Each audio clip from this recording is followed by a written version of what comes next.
कटक मेरिया बजार ठारे पुरुषोत्तम स्वस्ति सेवा सत्संग आश्रम पक्षर देशर 76तम साधारणतंत्र दिवस पालन करा जायछि।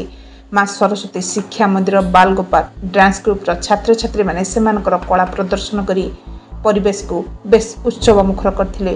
एथिरे मुख्य अतिथि भाबरे professor doctor A K. Mishra, Pandit professor N K. Rout, advocate S K. Panda, doctor Prashant Das, SBI AGM K Swain, UGI MD D Swain, Saraswati Shiksha Mandir प्रधान आचार्य बटकृष्ण दास, लेक्चरर हरेकृष्ण बारिक, अवसरप्राप्त शिक्षक बी.के. दास, सीनियर एडवोकेट एन महाकोट प्रमुख जोगदे निज निजर वक्तव्य रखिते। शेष में छात्र छात्री मानक सर्टिफिकेट एवं पुरस्कार वितरण करा जायतिला।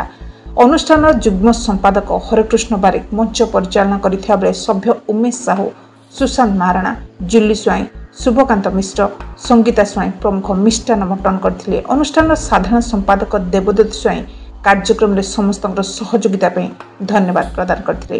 कटकरू देवदत्त स्वाई, ओडिशा मोबाइल टीवी। उपस्थित अच्छा मुख्य अतिथि और प्रसाद दास को यही परिवेश आज पर्व योगदान कृतज्ञता स्वागत जनाऊँ।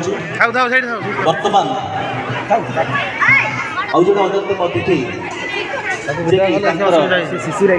20-25 वर्ष आम अनुष्ठान सहित संपर्क अच्छी।